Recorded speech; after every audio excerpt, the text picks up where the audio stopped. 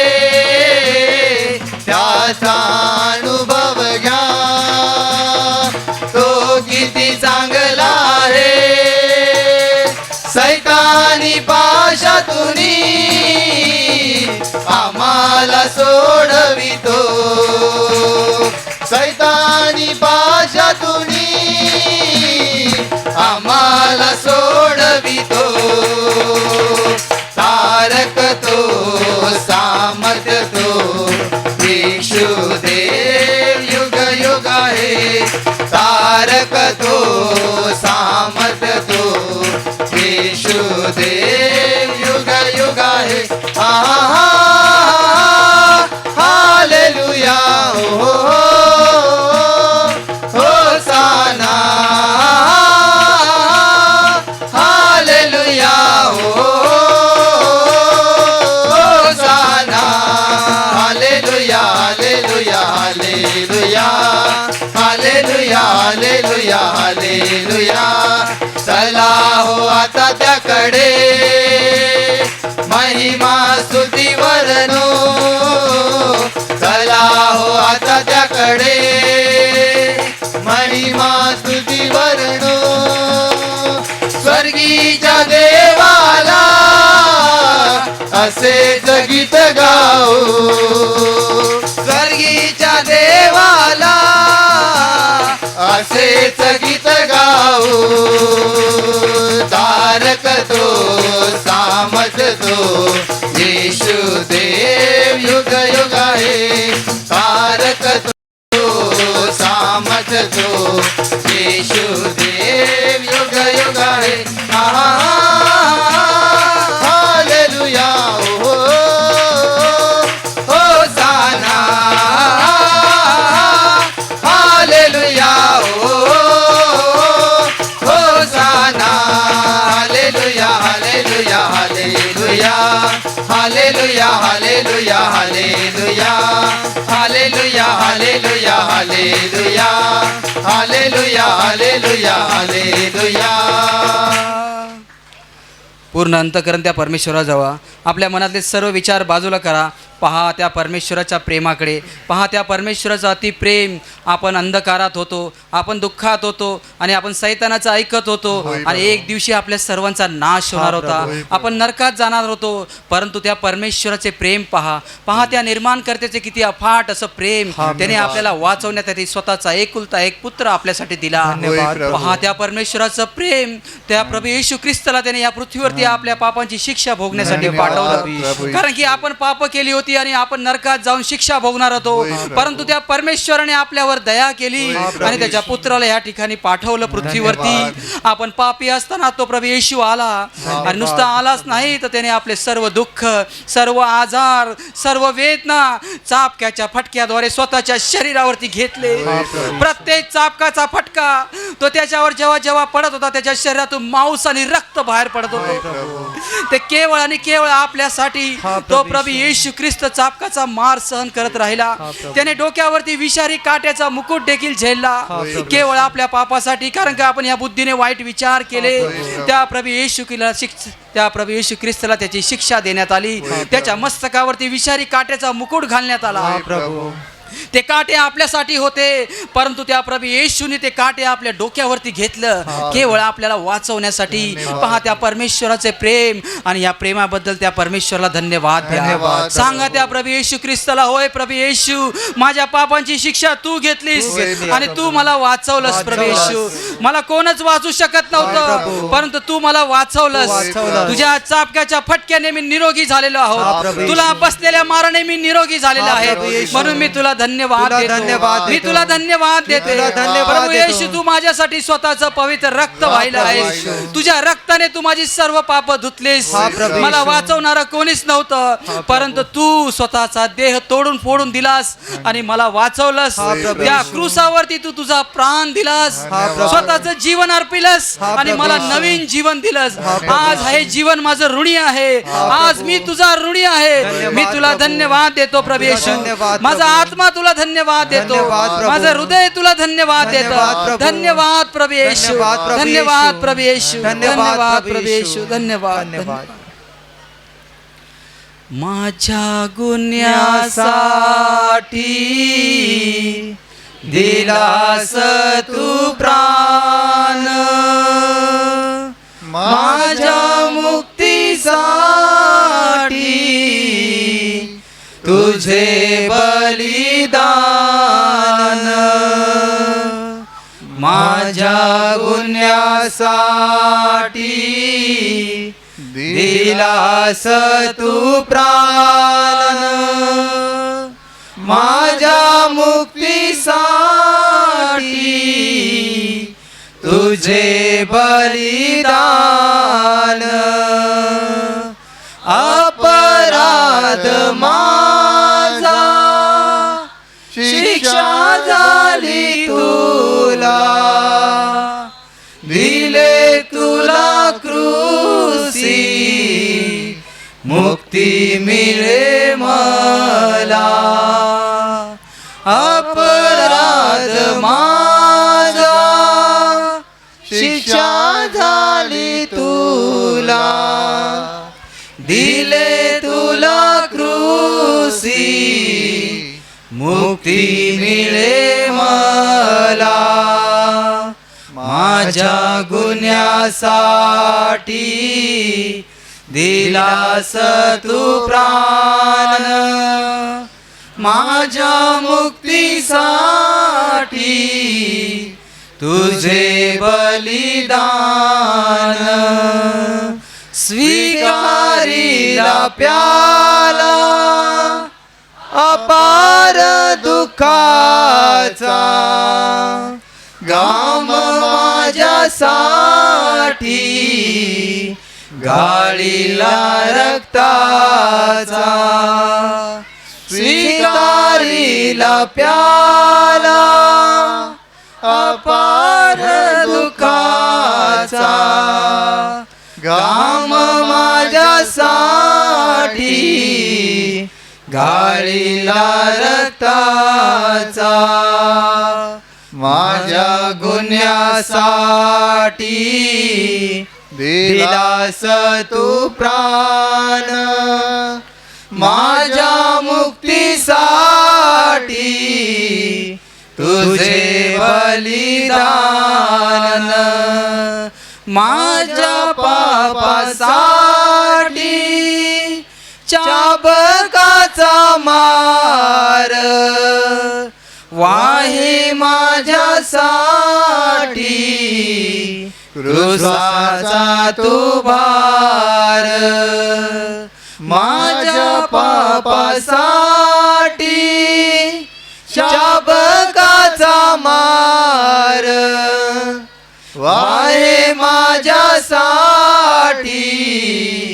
क्रूसाचा तू भार माझ्या गुन्ह्यासाठी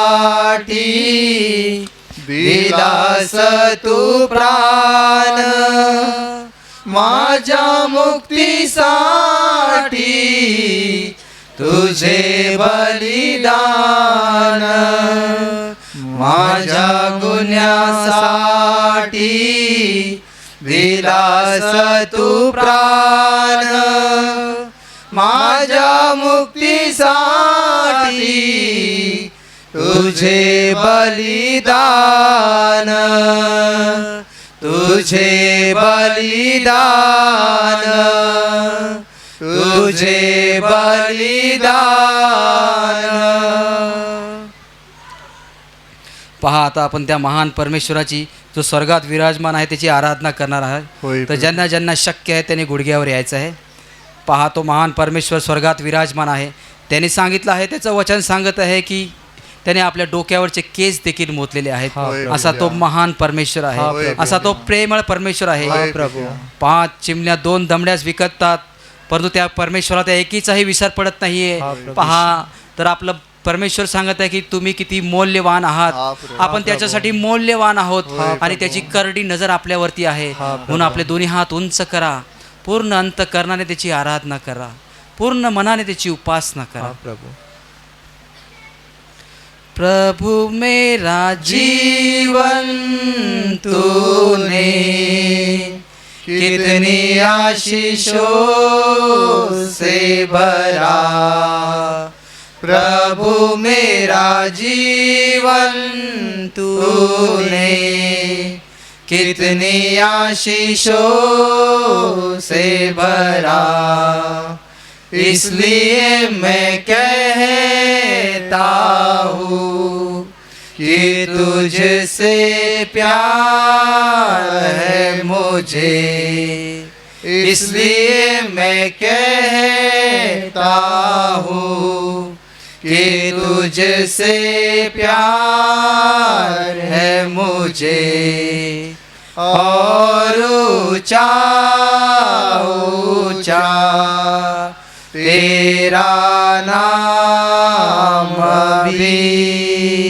प्रभु मेरा जीवन तूने कितनी आशीषों से भरा. प्रभु मेरा जीवन तूने कितनी आशीषों से भरा.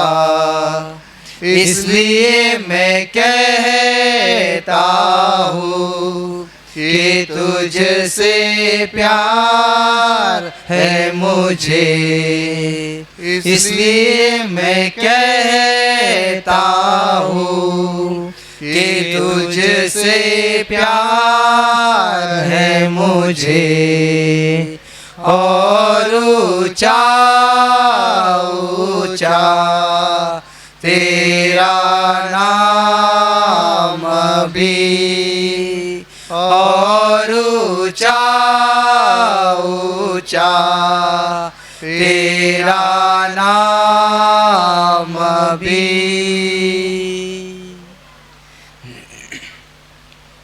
पहा त्या परमेश्वराचं प्रेम. पहा तो प्रभू येशू ख्रिस्त या ठिकाणी आला, पृथ्वीवरती आला आणि त्याने जे काम करण्यासाठी तो आला होता त्याने पूर्ण केलं. त्या क्रूसावरती त्याने आपला प्राण सोडला. त्याला आपल्या पापासाठी त्या क्रूसावरती खिळण्यात आलं होय, आणि त्या क्रूसावरती त्याने आपला प्राण पित्याच्या हातात सोपवला होय, आणि तो क्रूसावर शांतीने मरण पावला. होय. परंतु तो पहा प्रभू येशू ख्रिस्त निष्पाप आणि निष्कलंक होता. प्रभू. त्याने पृथ्वीवर असताना एकही पाप केलं नव्हतं. होय, पिता. म्हणून तो मरणातून तिसऱ्या दिवशी पुन्हा गौरवाने उठला. पहा तो परमेश्वर आज देखील जिवंत आहे. तो आज देखील प्रभू येशू जिवंत आहे जिवंत आणि तो आज आपल्यामध्ये आत्म्यामध्ये हजर आहे. त्या प्रभू येशूने त्याच्या शिष्याला वचन दिलं होतं की मी तुम्हाला एकटं व अनाथ सोडणार नाही, तर मी होय, पित्याकडे जाईन आणि पित्याला विनंती करीन आणि तो तुम्हाला एक सहाय्यक देईल, म्हणजे पवित्र आत्मा. होय, आज देखील प्रभू येशू पित्याच्या उजवीकडे बसून आपल्यासाठी विनंती करत आहे. प्रभू. आपल्याला पवित्र आत्मा त्यासाठी देण्यासाठी तयार आहे. प्रभू. आपण आपले दोन्ही हात उंच करूया आणि मागूया त्या परमेश्वराकडे त्याचा पवित्र आत्मा. तुमचे दोन्ही हात उंच करा आणि घ्या अंतकरणात त्या पवित्र आत्म्याला. येत आहे तो पवित्र आत्मा, येत आहे तो पवित्र आत्मा. ये पवित्र आत्मे ये, ये पवित्र आत्मे ये. इथे असल्या प्रत्येक भाव बहिणीला स्पर्श कर. ये पवित्र आत्मे ये, ये पवित्र आत्मे ये. तुझी धधकती अग्नी घेऊन ये, तुझं स्वर्गीय शांती घेऊन ये, तुझा स्वर्गीय आनंद घेऊन ये. भरून काढ तुझ्या सामर्थ्याने, भरून काढ तुझ्या दानाने, भरून काढ तुझ्या फळाने. प्रत्येकाने आपले हृदय उघडा आणि बोलवा त्या पवित्र आत्म्याला. ये पवित्र आत्मे ये, ये पवित्र आत्मे ये, ये पवित्र आत्मे ये, ये पवित्र आत्मे ये, ये पवित्र आत्मा.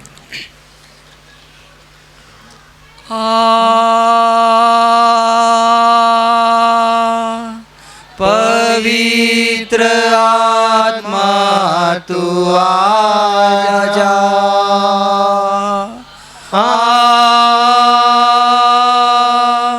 मैं प्रार्थना करूं.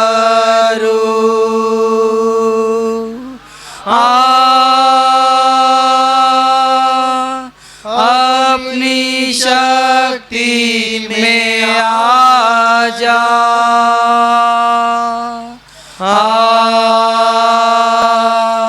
अपनी सौम्यता में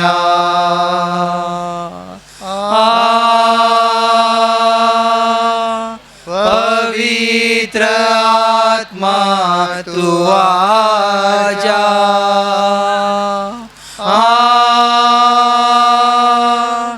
मैं प्रार्थना करूं.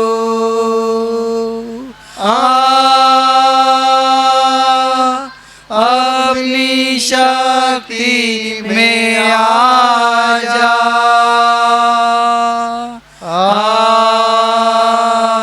अपनी सौम्यता में ये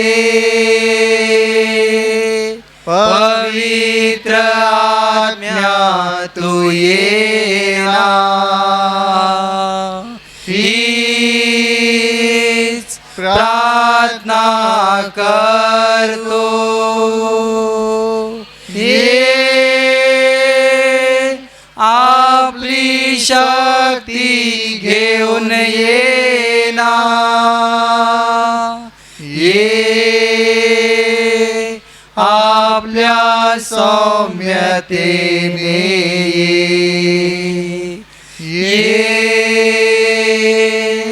पवित्र आत्म्या तू ये ना. हीच प्रार्थना करतो. ये आपली शक्ती घेऊन ये ना. ये आपल्या सौम्यतेने.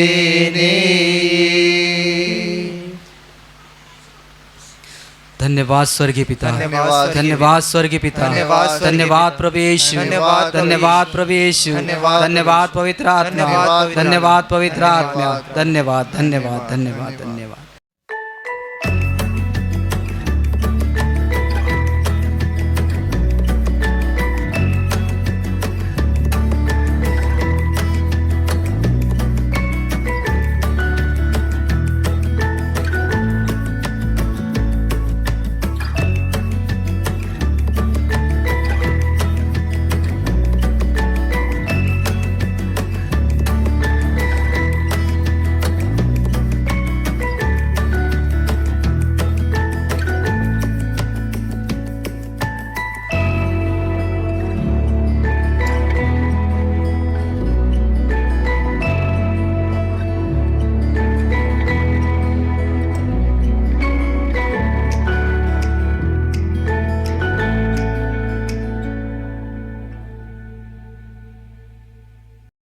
पान क्रमांक 215 पौलाचं रोमकरासपत्र अध्याय 8 वचन 18 ते 25 मी वाचतो. कान देऊन ऐका. कारण आपल्यासाठी जे गौरव प्रगट होणार आहे त्याच्या पुढे सांप्रत काळाची दुःखे काहीच नाहीत असे मी मानतो. कारण सृष्टी देवाच्या पुत्रांच्या प्रगट होण्याची प्रतीक्षा अत्यंत उत्कंठेने करीत आहे. कारण सृष्टी व्यर्थतेच्या स्वाधीन करण्यात आली ती आपखुशीने नव्हे तर ती स्वाधीन करणाऱ्यामुळे. सृष्टी ही स्वतः नश्वरतेच्या दास्यातनं मुक्त होऊन तिला देवाच्या मुलांची गौरवयुक्त मुक्तता मिळावी ह्या आशेने वाट पाहते. कारण आपल्याला ठाऊक आहे की सबंध सृष्टी आजपर्यंत कण्हत आहे व वेदना भोगीत आहे. इतकंच केवळ नव्हे तर ज्या आपणाला आत्मा हे प्रथम फळ मिळाले आहे ते आपणही स्वतः दत्तकपणाची म्हणजे आपल्या शरीराच्या मुक्तीची वाट पाहत असता आपल्या ठाई कण्हत आहो. कारण आपण अशी आशा धरून तरलो. जी आशा दृश्य झाली आहे ती आशाच नव्हे, जे दृश्य झाले आहे त्याची आशा कोण धरेल. पण जे अदृश्य त्याची जर आपण आशा धरली तर धीराने आपण त्याची प्रतीक्षा करीत असतो. म्हणजे प्रिय भावांना आणि बहिणींनो, पौल सांगत आहे की जे गौरव प्रगट होणार आहेत आपल्यासाठी त्याच्या पुढे सध्याची जी दुःख आहेत ती दुःख काहीच नाहीत असं मी मानतो. येणाऱ्या काळामध्ये जे गौरव आम्ही पाहणार आहोत, जे वैभव आम्ही पाहणार आहोत, त्या वैभवापुढे आज जे आम्ही दुःख भोगत आहोत ती दुःख काहीच नाहीत असं आम्ही मानतो. हालेलुया. माझ्या प्रिय भावांनो आणि बहिणींनो, तो म्हणतोय की सृष्टीला आपण जो शब्द वापरतो नेहमी तो म्हणजे निसर्ग. निसर्गसुद्धा देवाच्या पुत्राच्या गौरवाची वाट पाहत आहे.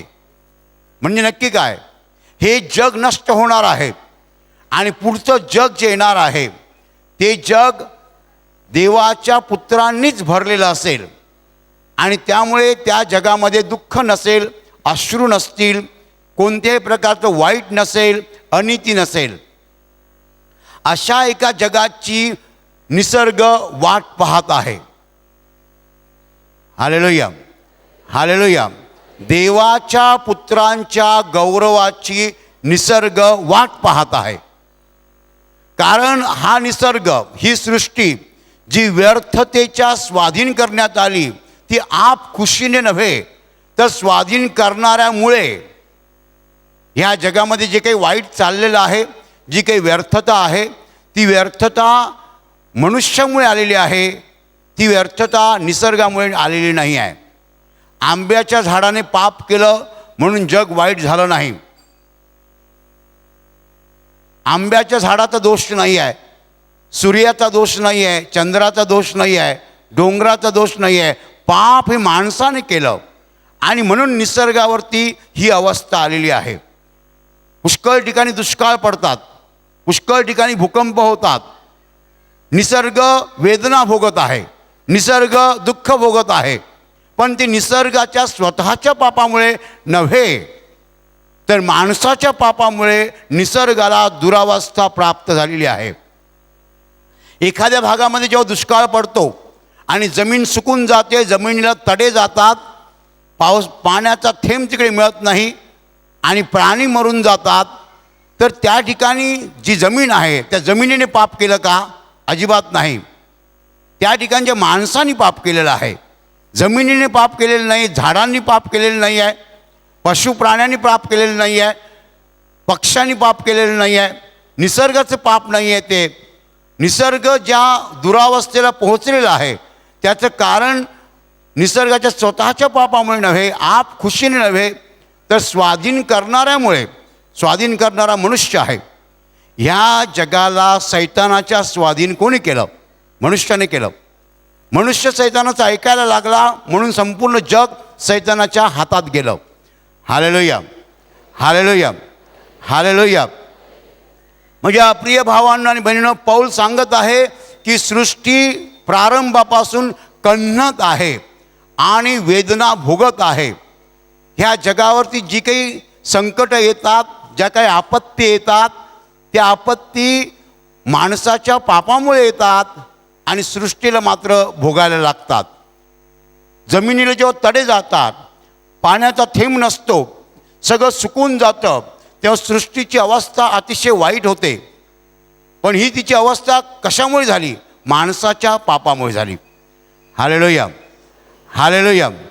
माझ्या प्रिय भावांनो आणि बहिणींनो, जेव्हा आदामाने पाप केलं तेव्हा देव आदामाला म्हणाला की तू आपल्या स्त्रीचे ऐकले आणि ज्या झाडाचे फळ खाऊ नको अशी मी तुला आज्ञा केली होती, त्या झाडाचे फळ तू खाल्ले, म्हणून तुझ्यामुळे भूमीला शाप आला आहे. तू आयुष्यभर कष्ट करून तिचा उपज खाशील. Hallelujah, hallelujah. देव काय म्हणाला की तू आपल्या स्त्रीचं ऐकलं आणि ज्या झाडाचं फळ खाऊ नको अशी मी तुला आज्ञा दिली होती, त्या झाडाचं फळ तू खाल्लं,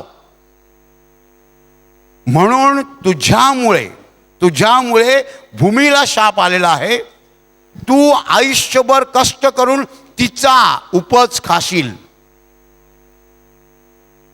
घाम गाळून माणूस गहू पिकवतो, घाम गाळून माणूस तांदूळ पिकवतो, घाम गाळून माणूस ज्वारी पिकवतो. ह्याचं कारण काय? भूमी शापित आहे. भूमी शापित आहे. भूमीला शाप का आला? माणसाच्या पापामुळे आला. पहिलं पाप जे आदामाने केलं, परमेश्वराने सांगितलं होतं की मधल्या झाडाचं फळ खाऊ नकोस, परंतु एवेने ते फळ खुडलं. एवेला कोणी खुडायला सांगितलं? सैतानाने. सैतान कोणत्या रूपात आला होता? सापाच्या रूपात. आणि एवेने ते फळ खुडलं, स्वतः खाल्लं आणि मग आदामाला खायला दिलं. आदामाने कुणाचं ऐकलं? बायकोचं ऐकलं. देवाने सांगितलं तो फळ खाऊ नको. त्याने जर एवेला सांगितलं असतं हे फळ मी खाणार नाही कारण देवाने मला सांगितलं फळ खायचं नाही, देवाने मला सांगितलेलं फळ खायचं नाही, मी हे फळ खाणार नाही, असं जर आदामाने एवेला सांगितलं असतं पाप घडलं नसतं. माझ्या प्रिय भावांनो आणि बहिणींनो, आदामाने ते फळ खाल्लं आणि पाप केलं. तेव्हा देव म्हणतोय तू आपल्या स्त्रीचे ऐकले आणि ज्या झाडाचं फळ खाऊ नको अशी मी तुला आज्ञा दिली होती, त्या झाडाचे फळ तू खाल्ले, म्हणून तुझ्यामुळे भूमीला शाप आलेला आहे. तू आयुष्यभर कष्ट करून तिचा उपज खाशील. ती गहू देईल ते खायला लागतील, ती तांदूळ देईल ते खायला लागतील. कष्ट करून म्हणजे घाम गाळून, मेहनत करून. 6000 वर्षापूर्वी देवाने बोललेले हे शब्द आहेत. येशू आल्यानंतर 2000 वर्ष उलटून गेली. येशू यायच्या अगोदर 4000 वर्ष. एकूण 6000 वर्षाचा हा काळ आहे.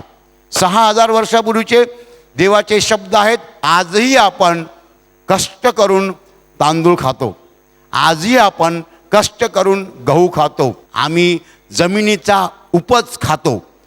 आंबासुद्धा जमिनीचा उपज आहे.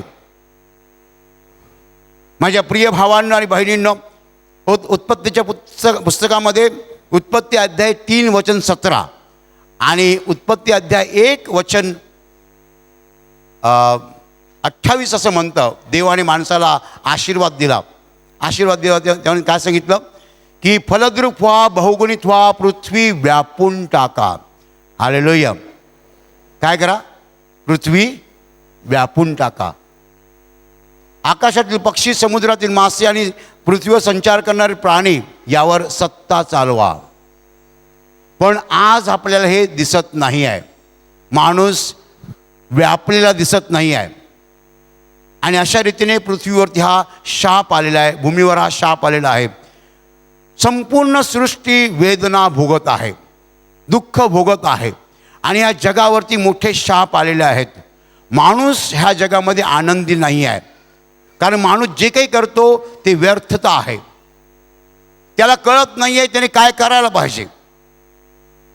अज्ञानाचा अंधार सर्वत्र पसरलेला आहे आणि आम्ही या जगामध्ये देवाच्या इच्छेप्रमाणे जगत नाही आहोत. आम्ही पापं करतो, चुका करतो, अपराध करतो आणि त्याचे परिणाम आमच्या जीवनामध्ये आम्ही भोगतो. तो असं म्हणतो, ज्या आपणाला आत्मा हे प्रथम फळ मिळालेले आहे ते आपण सुद्धा मुक्तीची म्हणजे दत्तकपणाची वाट पाहत आहोत. देवाने आपल्याला दत्तक घेतलेलं आहे त्याचा पुत्र येशू याच्याद्वारे. आणि जे लोक येशूचे आहेत ते सुद्धा वाट पाहत आहेत. कसली वाट पाहत आहेत? एक दिवस असा येईल की हे जग बदलेल, अनिती जाईल, आजार जातील, दुःख जाईल, संकट जातील, ह्या जगाचा स्वर्ग बनेल. याची वाट आम्ही सगळेच पाहत आहोत. कारण आम्ही त्याची प्रचिती घेतलेली आहे, आम्ही त्याची चव घेतलेली आहे, आम्ही त्याचा अनुभव घेतलेला आहे. देवाच्या गौरवाचा, देवाच्या वैभवाचा, देवाच्या सामर्थ्याचा अनुभव आम्ही घेत आहोत. म्हणून आम्हाला हवं आहे की एक दिवस देवाचं राज्य या ठिकाणी प्रगट होईल. माझ्या प्रिय भावांनो आणि बहिणींनो, जे लोक येशूचे आहेत ते निश्चितपणे मुक्तीची वाट पाहत आहेत. हे जग जे आहे ते जग देवाच्या इच्छेनुसार चालत नाही आहे. हे जग सैतानाच्या इच्छेनुसार चालतं आहे. हे जग सैतानाच्या मुठीत आहे. योहानाच्या पहिल्या पत्रात अध्याय 5 वचन 19 असं म्हटलेलं आहे, संपूर्ण जग त्या सैतानाच्या अधीन आहे. सर्व जग त्या दुष्टाला वश झालेलं आहे. हे जग जे आहे ते सैतान चालवतो आहे आणि म्हणून ह्या जगामध्ये आनंद नाही आहे, शांती नाही आहे. म्हणून या जगामध्ये पाप आहेत आणि पापांचे परिणाम आहेत. हे जग जगण्याच्या लायकीचं नाही आहे, त्याला नरकाचं रूप प्राप्त झालेलं आहे आणि आम्ही मुक्तीची वाट पाहत आहोत. आम्हाला यातनं मुक्ती हवी आहे, आम्हाला यातनं सुटका हवी आहे, आम्हाला यातनं सुटका हवी आहे. आम्हाला बाहेर पडायचं आहे. आम्हाला असं जग पाहिजे की जिकडे आजार नाही आहे. आम्हाला असं जग पाहिजे आहे जिकडे गरिबी नाही आहे. आम्हाला असं जग पाहिजे आहे जिकडे भांडणं नाही आहेत. अशा एका जगाची आम्ही उत्कंठेने मनापासून वाट पाहत आहोत. हालेलुया. पण त्या जगामध्ये कोणते लोक असतील? फक्त देवाचे लोक असतील, जे भांडणार नाहीत असे लोक असतील, जे पाप करणार नाहीत असे लोक असतील, म्हणजे आजार येणार नाहीत. सृष्टी वाट बघते. कसली वाट बघते? की एक दिवस या सृष्टीवरती, या जगामध्ये फक्त देवाचे लोक राहतील, पाप करणार नाहीत, सगळं काही चांगलं चालेल. ह्याची वाट निसर्ग पाहतो आहे. झाडं पाहत आहेत, पक्षी पाहत आहेत, प्राणी पाहत आहेत. ती वाट बघतायत की ही पापी माणसं कधी जातील आणि पवित्र माणसं इकडे कधी राहतील आणि जग कधी चांगलं होईल. सृष्टी वाट बघते आहे देवाच्या पुत्राच्या वैभवाची. Hallelujah, hallelujah, hallelujah. आज आम्हाला चांगलं बघायला मिळत नाही. याचं कारण असं की आमचं जीवन पापाने बरबटलेलं आहे. आम्ही देवाविरुद्ध वागतो, आम्ही देवाच्या आज्ञा मोडतो, आम्ही देवाला आवडेल असं जीवन जगत नाही आहोत. आणि म्हणून आमच्यामुळे सृष्टी भोगत आहे, सृष्टी वेदना भोगत आहे, सृष्टी दुःख भोगत आहे, सृष्टी वेदना भोगत आहे. सृष्टीवरती दुष्काळ येत आहेत, भूकंप येत आहेत, पाणी नाही आहे पुष्कळ ठिकाणी, प्राणी मरत आहेत. सृष्टीला त्रास होत आहे माणसाच्या पापामुळे. देवाने आदामाला सांगितलं, तू आपल्या स्त्रीचे ऐकले आणि ज्या झाडाचं फळ खाऊ नको अशी मी तुला आज्ञा दिली होती, त्या झाडाचं फळ तू खाल्लं, म्हणून तुझ्यामुळे भूमीला शाप आला आहे. भूमी शापित आहे माणसाच्या पापामुळे. तू आयुष्यभर कष्ट करून तिचा उपज खाशील. आपण कसला उपज खातो? अन्न कोठून येतं? अन्न कोठून येतं? म्हणा खालून येतं, जमिनीतून येतं. आंबा जमिनीचा उपज आहे, चिकू जमिनीचा उपज आहे, कलिंगड जमिनीचा उपज आहे. पण आपल्याला ते सुद्धा मिळत नाही आहे. आपल्याला शेतातला उपज खायला लागतो, म्हणजे गहू, तांदूळ, ज्वारी, बाजरी, जव, ह्या गोष्टी मला खायला लागतात. माझ्या प्रिय भावांनो आणि बहिणींनो, तुझ्यामुळे भूमीला शाप आला आहे. आणि ही भूमी आणि हा निसर्ग, ही सृष्टी कण्णत आहे, वेदना भोगत आहे. ती वाट बघते. एक दिवस या पृथ्वीवर फक्त पवित्र माणसं असतील. कारण जर पवित्र माणसाकडे जगली तर दुष्काळ येणार नाहीत. जर पवित्र माणसाकडे जगली तर भूमिकंप होणार नाहीत. जर पवित्र माणसाकडे जगली तर या जगाची दुरावस्था झालेली आहे, ती दुरावस्था होणार नाही. भूमी वाट पाहते आहे, निसर्ग वाट पाहतो आहे, कधीतरी हे संपेल. नाटकाच्या 3ऱ्या अंकाला आरंभ होईल. नाटकाचा 3रा अंक सुरू झाला की आपण चपलं शोधतो, बुटं शोधतो, सँडल शोधतो. काय व्यवस्थित आहे ना सगळं, बेल्ट बीट नीट करतो, केस वगैरे का. आता लवकरच थिएटर सोडायचं आपल्याला. Hallelujah, hallelujah, hallelujah, hallelujah. माझ्या प्रिय भावांनो आणि बहिणींनो, सृष्टी कण्णत आहे आणि सृष्टी व्यर्थतेच्या अधीन आहे. बाबा बा बा बा बा व्यर्थतेच्या अधीन. जे काही या जगामध्ये घडत आहे व्यर्थता आहे. काय आहे? काय आहे? व्यर्थता. इंग्रजी शब्द आहे फ्युटिलिटी. फ्युटिलिटी, व्यर्थता. व्यर्थता म्हणजे जे काय आपण करतो ते व्यर्थ आहे. ही सृष्टी, हे जग आणि ही दुनिया व्यर्थतेच्या अधीन आहे. व्यर्थतेच्या अधीन म्हणजे व्यर्थतेच्या ताब्यात आहे. आम्ही घाम घालतो व्यर्थपणे, सगळं आमचं व्यर्थ आहे. त्यातनं निष्पन्न काही होत नाही, फलद्रूप काही होत नाही आहे, फायदेशीर काही नाही आहे. ही सृष्टी व्यर्थतेच्या अधीन आहे. पृथ्वी व्यर्थतेच्या अधीन आहे. जग व्यर्थतेच्या अधीन आहे. आम्ही जे करतो ते व्यर्थ आहे. सत्य यांना ठाऊक नाही आहे. सत्यापासून जग दूर आहे. माझ्या प्रिय भावांनो आणि बहिणींनो, देवाच्या लोकांकडे सत्य आहे, परंतु त्या सत्याला ह्या जगामध्ये वाव नाही आहे. मी काय म्हणालो? देवाच्या लोकांना सत्य ठाऊक आहे, पण सत्याला ह्या जगामध्ये वाव नाही आहे. माझ्या प्रिय भावांनो आणि बहिणींनो, योहानाच्या पत्रामध्ये पहिल्या पत्र अध्याय 5 वचन 19 आहे. सर्व जग त्या दुष्टाला वश झालेला आहे, त्या सैतानाला वश झालेला आहे, त्या सैतानाच्या मुठीत आहे. माझ्या प्रिय भावांनो आणि बहिणींनो, सर्व जग त्या दुष्टाच्या अधीन आहे. सृष्टी सैतानाच्या अधीन आहे. सृष्टी व्यर्थतेच्या अधीन आहे. जी व्यर्थता आहे ते आम्ही करणार. हालेलुया.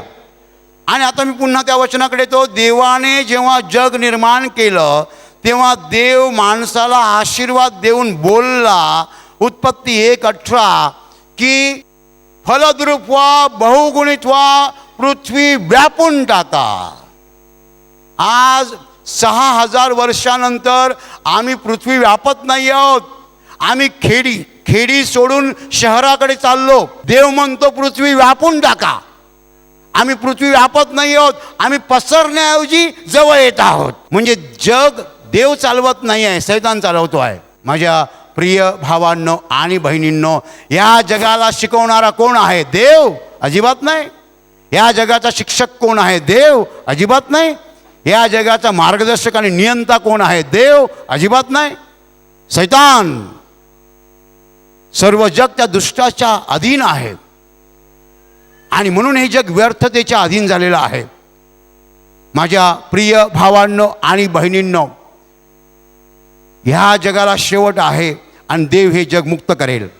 जे लोक मुक्ततेची वाट पाहत आहेत त्यांना देव मुक्त करणार आणि हे जग पूर्णपणे नीतिमानांच्या हातात जाईल. प्रत्येक माणूस नीतिमान असेल, प्रत्येक माणूस पवित्र असेल, प्रत्येक माणूस देवभीरू असेल, प्रत्येक माणूस पापभीरू असेल, प्रत्येक माणूस देवाला नमन करणारा असेल, प्रत्येक माणूस देवाची उपासना करणारा असेल, प्रत्येक माणूस देवाची वचनं अंतःकरणात बाळगणारा असेल. असं एक सुंदर जग अवतरणार आहे प्रगटणार आहे. आणि त्याची वाट केवळ निसर्गच पाहत नाही आहे, तर ज्यांना येशूची ओळख आहे असे देवाचे पुत्र आणि देवाच्या कन्या वाट पाहत आहेत. कारण आम्हाला ठाऊक आहे आणि पक्क ठाऊक आहे की ह्या जगाला निर्माण करता आहे आणि तो निर्माण करता प्रेमाचा सागर आहे. आणि आम्हाला हेही माहीत आहे की तो आमच्यावर अमर्याद प्रेम करतो आहे. आणि आम्हाला हेही माहीत आहे की आम्ही आनंदी असावं अशी त्याची इच्छा आहे. पण माणसाच्या अपराधामुळे आणि चुकामुळे ह्या जगाला अशी वाईट स्थिती प्राप्त झालेली आहे. माझ्या प्रिय भावांनो आणि बहिणींनो, परमेश्वर जो प्रेमाचा सागर आहे, जो तुमच्या माझ्यावर अमर्याद प्रेम करतो, त्याला असं वाटतं की आपण नेहमी आनंदी असावं, आपण वैभवशाली असावं. पण माणसाने पापामुळे हे जग सैतानाच्या हातात दिलेलं आहे, स्वाधीन केलेलं आहे. आणि सैतानाच्या शब्दाबरहुकूम हे जग चालतं, सैतानाच्या इशाऱ्यानिशी हे जग चालतं. सर्कशीमध्ये जसा एक माणूस असतो, रिंग मास्टर म्हणतात, तो प्राण्यांना हलवतो, तसा ह्या जगाचा रिंग मास्टर सैतान आहे. पण माझ्या प्रिय भावांनो आणि बहिणींनो, पुष्कळ लोकांना असं वाटत असेल हे असंच चालू राहणार. नाही नाही नाही. मत्तेचा सुसमाचार अध्याय 24 वचन 29.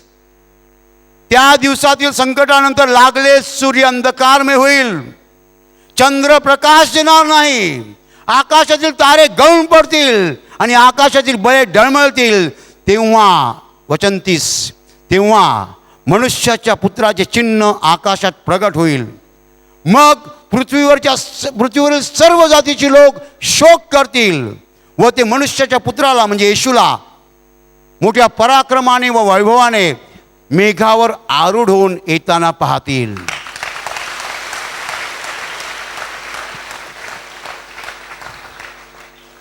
आणि मग तो आपल्या दिव्यदूतांना चहूकडे पाठवून ते पृथ्वीच्या एका सीमेपासून दुसऱ्या सीमेपर्यंत त्याच्या निवडलेल्या लोकांस गोळा करतील.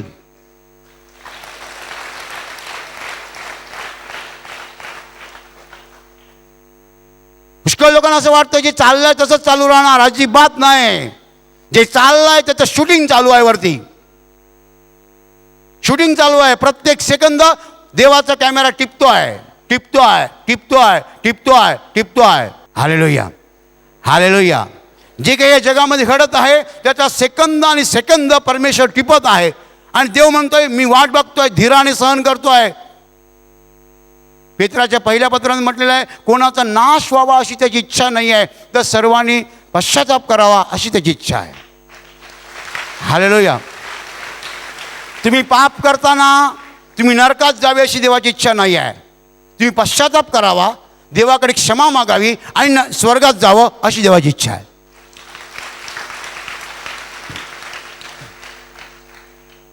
पापामुळे सगळे नरकात जातील. काही लोक म्हणतील मग जगाचा शेवट लवकर का होत नाही? अहो, लवकर झाला तर सगळेच नरकात जातील. हो, देव म्हणतो पश्चाताप करा, पश्चाताप करा, पश्चाताप करा, पश्चाताप करा.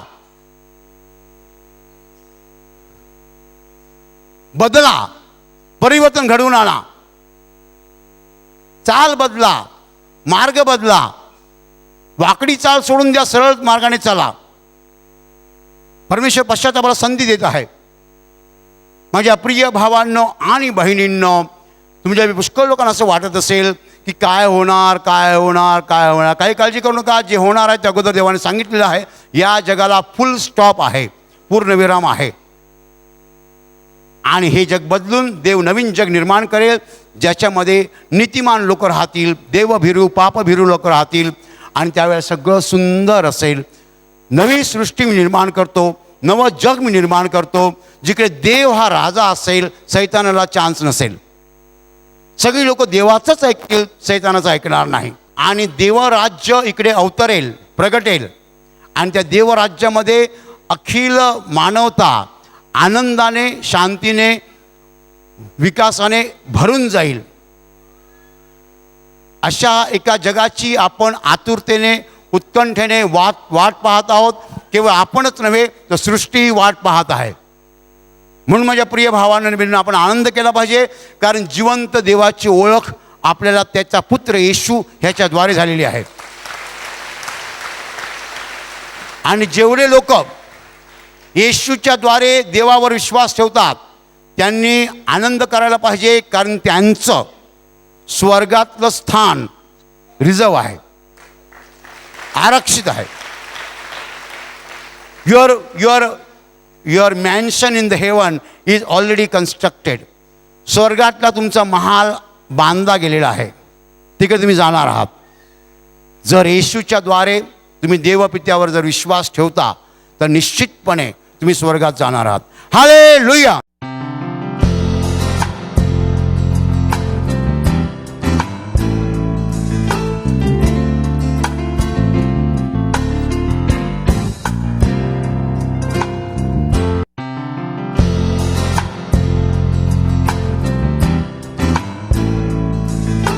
तुमचं नाव सांगा. माझं नाव लक्ष्मी खारे, मी राबाल्याहून आले. काय साक्ष आहे तुमची? माझी साक्ष आहे की 3 वर्षापासून माझ्या डोक्यात खूप दुखायचं, एवढं डोकं दुखायचं की म्हणजे मी डोक्यावरून आंघोळ केली तरी माझं डोकं दुखायचं, केस धुतले तरी माझं डोकं दुखायचं, आणि कुठं बसमध्ये प्रवासामध्ये गेले तरी माझं डोकं एवढं दुखायचं, म्हणजे खूप डोकं दुखायचं. रात्रीचा मी कपडा वगैरे बांधून डोक्याला झोपायची, एवढं माझं डोकं दुखायचं. आता मी ऑक्टोबर 24ला मी शिबिरामध्ये भाग घेतला, तर त्या दिवसापासून मी एक पण गोळी नाही खाल्ली. नाही तर माझ्या पर्समध्ये हमेशा गोळ्याचा पाकिट असायचं, 10 गोळ्या वगैरे असायचे. मी एक दिवस सोडून एक दिवस आड करून गोळी खायची. माझ्या डोक्यात एवढं त्रास व्हायचा, एवढं डोकं दुखायचं. जेव्हा मी शिबिरामध्ये भाग घेतले 24 ऑक्टोबरमध्ये, आणि लास्टच्या दिवशी बुधवारी सिस्टरनी माझ्या डोक्यावर हात लावून मला आशीर्वाद दिला.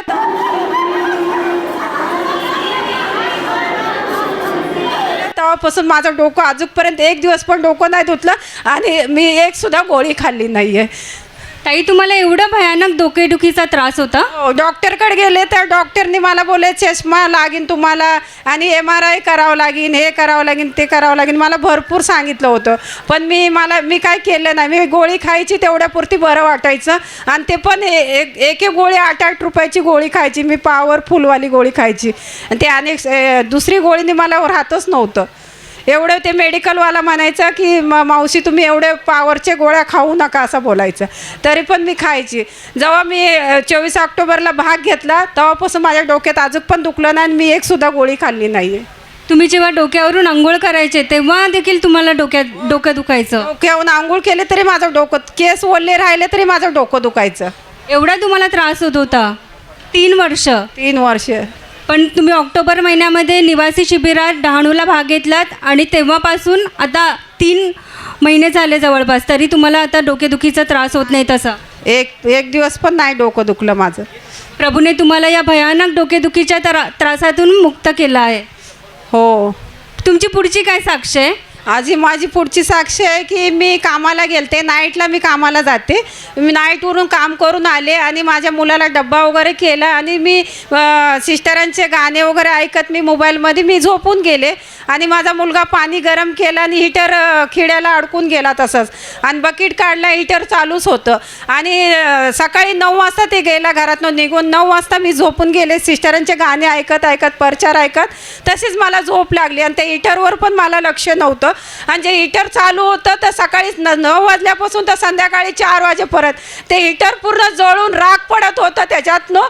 तरी पण माझ्या घराची काही नुकसान नाही झाले, मला पण काय नाही झालं, आणि माझ्या घराला पण काय नाही झालं. इकडं मोबाईल चालू, तिकडे हीटर चालू होता, इकडं प्रभूचे गाणे चालू होते सिस्टरांचे, आणि तिकडे हीटरमधून राख पडत होतं. तरी पण मला काहीच नुकसान नाही झालं, माझ्या घरचं पण काही नुकसान नाही झालं. म्हणून मी प्रभूला कोटी कोटी धन्यवाद देते. दादा, तुमचं नाव सांगा. माझं नाव मधुकर पवार, मी आलो आहे मालाडवरून. तुमची काय साक्ष आहे? माझी एक साक्ष अशी आहे की ज्या दिवशी मी इकडे येशूचा वाढदिवस होता त्या दिवशी मी सकाळी लवकर उठलो आणि इकडे मंडपमध्ये आलो होतो. त्या टायमाला इकडे लोकांचं चहा पाणी जेवण चालू असताना मला रात्रभर इकडे कधी यावं असं वाटलं होतं, परंतु मी वेळेवर पोचलो आणि त्या देवाने मला इकडे आणलं. सकाळी उठलो की माझे डोळे नेहमी असे सुजनसारखे वाटायचे आणि काय दिसल्यासारखं वाटायचं नाही. डोळे रोज सकाळी असं 2-3 महिने तेच चाललं होतं. मी बोललो आता काय करणार, आता कसं करायचं, काय करायचं आहे मला सुचत नव्हतं. डॉक्टर करावा काय करावा. तरी पण मी विश्वास मनाजवळ ठेवला की आपण ज्या टायमाला त्या पास्टरपासून आपण वसईपासून ज्या टायमाला आपण इकडे आशीर्वाद प्रार्थना केंद्रात येतो ते आपले डोळे इथेच चांगले होणार आहेत. ज्या टायमाला मी इकडे येशूचा जन्मदिवस होता, मी इकडे आलो, बसलो, देवाला सांगितलं की बाबा मी आज आलो आहे, माझे डोळे चांगले झाले पाहिजे. लास्टला ज्या टायमाला इकडे लोक जेवत होती पण मी नाही, मी लोक इथे कोट ठेवला होता, त्या कोटाला हात लावला आणि सांगितलं येशू तूच आहेस आणि हा कोट जरी असला तरी पण तूच येशू आहे, हे माझे डोळे तू चांगले करायला पाहिजे. आणि त्याप्रमाणे माझे डोळे चांगले केलेले आहेत म्हणून मी धन्यवाद देतो प्रभू येशूला. म्हणजे तुम्ही सांगताय की रोज सकाळचे उठले तेव्हा तुमचे डोळे उघडायचे नाही आणि बारीक व्हायचे. आणि असं मला वाटायचं की मला म्हणजे एकदम अस्वस्थ वाटायचं, आज कसं कामाला जायचं, काय करायचं हा मी विचारात होतो. परंतु माझे ते डोळे बरे केलेले आहेत. प्रभू येशूने तुमचे डोळे बरे केले. ज्या दिवशी तुम्ही कोर्टाला स्पर्श केला त्या दिवसापासून आतापर्यंत तुमचे डोळे व्यवस्थित आहेत. पुढची काय साक्ष? पुढची माझी एक अशी साक्ष आहे, मी एका ऑफिसमध्ये 8-9 वर्षापासून काम करतो आहे. एक सिक्युरिटी कॉन्ट्रॅक्टचा आहे, तोच माझ्या कंपनीतूनच कॉन्ट्रॅक्टचा आहे. दुसरी एक मॅडम आहे, ती मी जेवणार जरी बसलो तरी मला सांगायची काका एक काम करा, माझं हे टिफिन जरा गरम करायचं आहे. मी गरम करून द्यायचा, काय बोलायचं नाही. टिफिन गरम करून देऊन झाल्याच्यानंतर सांगायचे मला एक स्पूल आणून द्या ना प्लीज, स्पूल नेऊन द्यायचा. असं वर्षाचे 12 महिने 7-8 वर्षे हाच प्रकार चालूच होता. मी बोलो प्रभूला इकडे प्रार्थनेला यायचा, मी विचार करायचं, वाईट काय बोलायचं नाही. तिला सर्व मी व्यवस्थितपणे आपलं पार कर. जेवण झालं की सांगायचं मामा हा माझा डबा जेवण झालेला आहे तो घेऊन जावा आणि धुवून मला टेबलावर आणून द्या. एवढ्यापर्यंत ती सांगायची, नेहमी सांगायची. एक दिवस असा नाही, दिवसातून 5 वेळा पाणी आणायला सांगायचे की बॉटल भरा पाणी आणून द्या. सिक्युरिटी सकाळी आलो, 8 वर्षापासून काम करतो, त्याचा माझा काही संबंध नाही आहे. मी माझं आपलं पेंट्री बॉयचं काम करतो आहे. 65 माझ्याकडे स्टाफ आहेत. काय ऑफिसचं कोणतीही गडबड नाही, कोणचं ऑफिसचं काही कंप्लेंट नाही. फक्त ही मॅडम आणि हा एक सिक्युरिटी. सारं काम माझं झालं, पेंट्री क्लीन करून झाली, सर्व झालं की मला सांगायचं मामा एक काम करा, ते ACला जरा कपडा मारून घ्या. मला एक काम करा, आमच्या कंपनी सांगितलं आम्हाला ऑफिसच्या बाहेर कुठे दरवाजाच्या बाहेर जायचं नाही. हा सांगायचा त्यांचं नाश्ता आणून दिलंच पाहिजे, त्यांचं जेवण आणून दिलं पाहिजे, त्यांचं प्लेट त्या हे क्लीन करून ठेवायलाच पाहिजे. म्हणजे एकंदरीत तुम्हाला ते मानसिक त्रास द्यायचे दोघं जण, सिक्युरिटी आणि ती मॅडम. हां, तर मी काहीच त्यांना बोलायचं नाही, काय त्रास द्यायचा नाही, वाईट बोलायचं नाही, काहीच त्यांना बोलायचं नाही. मी माझं काम करत गेलो. मी विचार केला वसईपासून इथपर्यंत मी काय आहे पास्टरपासून अगदी आत्तापर्यंत 2008पासून आत्तापर्यंत इथेच आहे. माझं परमेश्वरच माझं चांगलं करणार आहे. मला किती दुःख दिलं, सैतानाने किती त्रास दिला तरी माझा येशू त्याला उत्तर दिल्याशिवाय राहणार नाही. एक दिवस तरी दे. त्याप्रमाणे मी इथे आलो प्रार्थनेला 1 महिन्यापूर्वी. सांगितलं आता माझा नावीलाज झालं, मी हारत चाललो आहे. येशू तूच आता डोळे उघड, बाबा माझ्याकडे बघ, हे काय करतायत ते, आणि सैतानाच्या मार्गाने त्यांना रस्ता आपला मोकळा करून दे. मॅडम आता काय करते, स्वतः पाणी भरते. 5 वेळा लागले 10 वेळा लागले ते आपणच भरते. त्यांची वागणूक आता ही सगळं मॅडमची तर बदलली, संपूर्ण बदलली आहे. मला ती काय सांगत नाही आहे. ते आपलं एक लाचचं काम आहे, डबा टिफिन जरा धुवून ठेवा, ते धुवून देतो. घासून पण सांगत नाही, आता धुवून ठेवा. म्हणजे ती जी सारखी कामं सांगायची तुम्हाला आता ती सांगत नाही सांगत. दुसरी गोष्ट आहे की हा सिक्युरिटी, आता मी गेलो तिकडे का मला तो काहीच बोलत नाही. माझं मी पेंट्रीचं जे काय असेल ते काम करतो व्यवस्थित, त्याच्यासमोर राजासारखा बसतो आणि तो मला काहीच बोलत नाही. तो एकदम मांजरसारखा झालेला आहे आणि तो माझ्या येशूने केलेला आहे. त्याच्याबद्दल मी धन्यवाद देतो. प्रभूने त्यांचं मन बदललेले आहे, पुरा बदललं. मी सर्वांच्या जोरात टाळ्या वाजून प्रभू येशूला धन्यवाद द्या.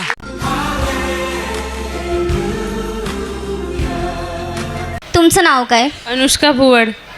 काय झालं होतं मुलीला? माझ्या मुलीला 2 महिन्यापूर्वी 1 महिनाभर सतत काय बाहेरचं वस्तू खाल्ली किंवा जड वस्तू खाल्ली तर सतत तिच्या पोटात दुखायचा, उलटी व्हायची, मध्ये संडासला पण व्हायचं.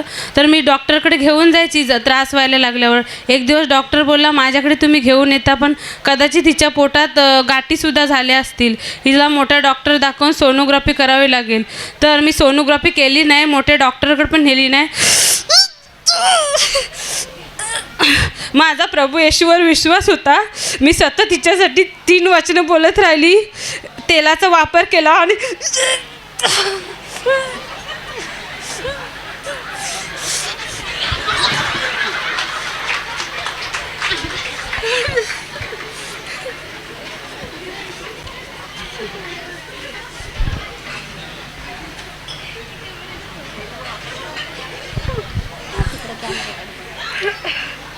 तुम्ही विश्वासाने तिच्या पोटावर हात ठेवून वचनं बोलत राहिलं. तिला पण बोलायला सांगायची, मी पण बोलायची, दोन्ही मुलांवर हात ठेवून मी पण बोलायची. आणि हळूहळू तिची पोटदुखी निघून गेली. काय खाल्लं तरी तिला सर्व पचन होतं. काय 2 महिन्यापासून आता 2 महिने झाले प्रभूने तिला बरं केलंय. तुझ्या पोटात दुखायचं आणि त्यामुळे त्रास व्हायचा तुला. हो. वचनं बोलली तू पण वचनं बोलत होती. हां. कोणती वचनं बोलत होती? मी तुला रोगमुक्त करणारा परमेश्वर आहे. त्याला बसलेल्या माराने तुम्ही निरोगी झालात.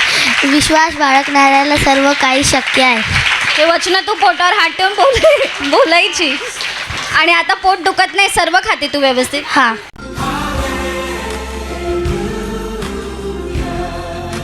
तुमचं नाव काय? गोदावरी रमेश सुखाड. तुम्हाला काय झालं होतं? हाताला शॉक लागलेला होता. तो पडली तेव्हा हात असा उचलत नव्हता. आता जरा जरा उचलतो. आणि सिस्टरांकडून प्रार्थना करून घेतली ते गेल्या ह्याच्यात, तेव्हा हाताला बरं वाटलं आहे त्या दिवशीच. किती महिन्यापूर्वी तुम्हाला हे झालं होतं? हे 2 महिने झाले मला. 2 महिन्यापूर्वी शॉक लागल्यामुळे तुमचा हात दुखत होता 2 महिने. हां, दुखत होतं. काम करायला जमायचं तुम्हाला? काम नाही करायची मी, सर्व मुलगी करायची. सर्व मुलीला करावं लागलं. हां, सर्व मुलीला करायला. एवढा त्रास होत होता की काहीच जमत नव्हतं? काहीच जमत नव्हतं. आणि मग गेल्या परिवार मीटिंगला काय झालं? गेल्या परिवार मिटिंगला सिस्टरांकडून आशीर्वाद घेतला. सांगितलं आणि का हात दुखतो म्हणून इथे, म्हणून आशीर्वाद दिलेला मला सिस्टरांनी. आणि सिस्टरने प्रार्थना केल्यानंतर आता हाताचं दुखणं बंद झालं आणि त्या हाताने काम करतं? हां, त्या हाताने काम करते. काहीच त्रास होत? काहीच त्रास होत नाही.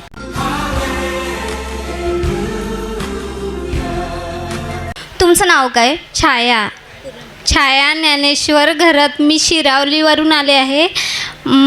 माझी डिलेवरीला 9वा महिना होता ना, तेव्हा डॉक्टर बोलले का तुला सोनोग्राफी काढायला लागेल, कारण मुलीचे गळ्याला पेच आहे नालीची, तर सोनोग्राफी काढायला लागेल. मी सोनोग्राफी काढली नाही. मी माझ्या आईच्या घरी गेली. नंतर मी प्रार्थना केली का देवा माझी इथंच डिलेवरी झाली पाहिजे, घरीच, मला दवाखान्यात नाही जायचं आहे. नंतर माझी डिलेवरी नॉर्मल झाली आणि सुंदर मुलगी देऊन आशीर्वादित केली. प्रभूने सुंदर मुलगी देऊन आशीर्वादित केली.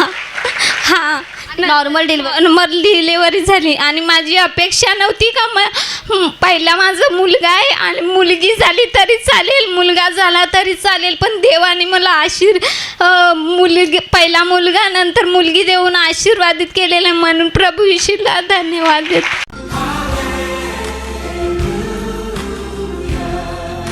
दादा तुमचं नाव सांगा. कृष्णा वलवी. तुमची काय साक्ष आहे? माझी साक्ष अशी आहे का मला मोतकाडा झालेला होता, तर लघवी करायला त्रास होता. मग 11 जुलैला शिबिरला गेलो. शिबिरला गेल्यावर बदाराने सांगितलं का चिठ्ठी लिहून पालताना पेटीत टाक. काउन्सिलिंगच्या वेळेला तुम्ही कुडवे बदरना सांगितलं? हां, त्यांनी सांगितलं चिठ्ठी लिहून टाक पालताना पेटीत. मी चिठ्ठी लिहून टाकली आणि घरी गेलो. घरी गेल्यावर आतापर्यंत पूर्ण बरं झालं. म्हणजे जुलै महिन्यामध्ये तुम्ही शिबिर केलं होतं, निवासी शिबिर केलं होतं? निवासी शिबिर. म्हणजे तेव्हापासून ते आतापर्यंत शिबिर केल्यानंतर पण तो त्रास तुम्हाला मुतखड्याचा पुन्हा झाला नाही? हां, सगळं मुतखड्याचा त्रास निघून गेला. तर 6 महिने झाले काहीच त्रास नाही? काहीच त्रास नाही. पुढची साक्ष काय? पुढची साक्ष माझी असं आहे का मी रिक्षा ड्रायव्हर आहे. तर 2 दिवस झाले माझं ह्यो हात लय दुखायचा, असा खालतीवरती होत नव्हता आणि झोपताना बी असा होत नव्हता. मग यूट्यूबवर पालताना ऐकले आम्ही सगळे. कधी? रात्री. काल शनिवारी प्रार्थना होते यूट्यूबवर. हां, ते ऐकले तर पूर्ण बरं झाला. आणि सकाळी यो हात दुखायला लागला. मग आता पालताना चालो, मग यो बी बरा झाला. आताच्या आजारमुक्तीच्या पाणी तोही बरा झाला. यो बी बरा झाला. आपण पूर्णपणे बरं. पूर्ण बरं का. तुम्ही सर्वांनी जोरात टाळ्या वाजून प्रभू येशूला धन्यवाद द्या.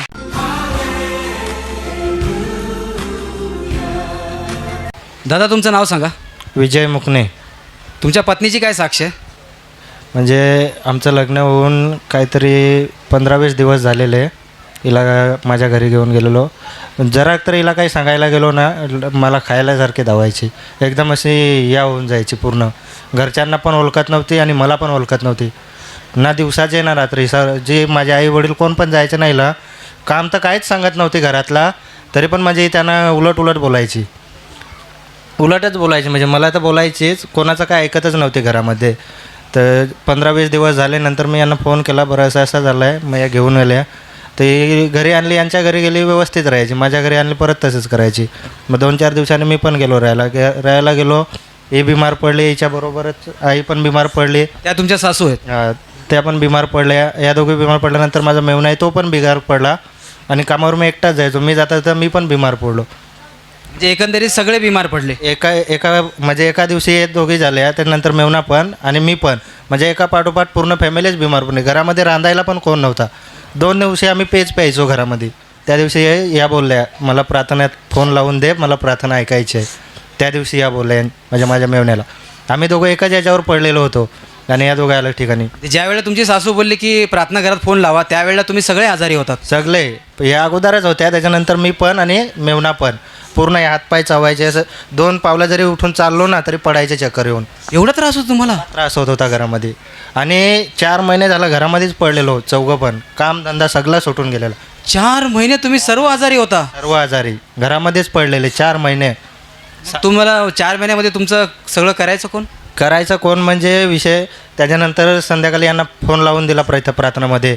यांनी प्रार्थना ऐकली, त्यांचं त्याचे डोका पूर्ण पकडलेलं. यांना पुढं काय दिसतच नव्हता त्यांना, म्हणजे पुढं काय दिसतच नव्हतं. आमच्या घरी गॅस बास तर काय नाही, इस्तो पेटवूनच आमच्या घरी चालतं आहे सगळा.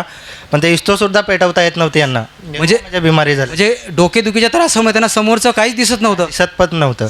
तरीसुद्धा त्या तुमच्यासाठी पेज वगैरे बनवायच्या? मला केंद्रात फोन लाव, मला प्रार्थना ऐकायची हान.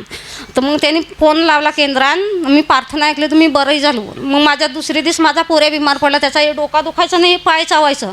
तर मी त्याला असं मालिश करायची तरी नाही. मग मी परत दुसरे दिवस केंद्रात फोन लावला ना, प्रार्थना त्याला ऐकवली, मग तो पण बरा झाला. केंद्रात फोन लगेच तुम्ही बरे झालात? हां, बरी झालो मी लगेच ना. मग माझा पोऱ्या बरा झाला ना, हे केंद्र बंद होता ना, त्याच्यासाठी म्हणजे फोन लावून आम्ही प्रार्थना घरी आहे. ही कधीची गोष्ट आहे म्हणजे? ही आता लॉकडाऊनमधची 2020ची गोष्ट आहे. 2020मध्ये हा त्रास? हां, केंद्र बंद होता. अच्छा, त्या काळामध्ये केंद्र जेव्हा बंद होतं तेव्हा तुम्ही फोनवरून प्रार्थना घेतली आम्ही घरात. हां, 3 दिवस लगोलग घेतली प्रार्थना, तर मग सगळा त्रास निघून गेला. तर आज परत सगळी बरी हान माझी. 3 दिवसात सगळे बरे झाले? सगळी बरी हान. तुम्हाला काय त्रास होता? तुमची आई सांगते तुम्हाला बराच त्रास होत होता? हो, म्हणजे मला मी सर्वांना शिवा मारायची, माझ्या आईला, माझ्या नवऱ्याला. जास्ती करून तर माझ्या नवऱ्यालाच मी ओरडायची, बोलायची का तुम्ही इथं कशाला राहता, तुम्ही तुमच्या घरी निघून जा. मग नंतर माझ्या आईने प्रार्थना घेतली, तेव्हापासून मी तसं म्हणजे 2-3 दिवसांनाच बरी झाली. म्हणजे तुमच्या अंतःकरणात देवाची शांती आली? हो. जो रागट स्वभाव तुमचा होता तो बदलला? हो. एक फक्त फोनवर प्रार्थना ऐकली? हो, एक फक्त फोनवर प्रार्थना ऐकली आणि त्याच दिवशीपासून आम्ही सर्व कामाला सुद्धा लागलो. आता सगळे व्यवस्थित आहे? हो, बरं. प्रभूची दया तुमच्या पूर्ण कुटुंबावर झाली? पूर्ण कुटुंब. देवाने तुम्हाला पूर्णपणे बरं केलं. या सर्व प्रभेशने बरं केले, त्यांचा सर्व समस्या त्यांना मुक्त केले. तर मग जोरात टाळ्या वाजून प्रभेशला धन्यवाद द्या.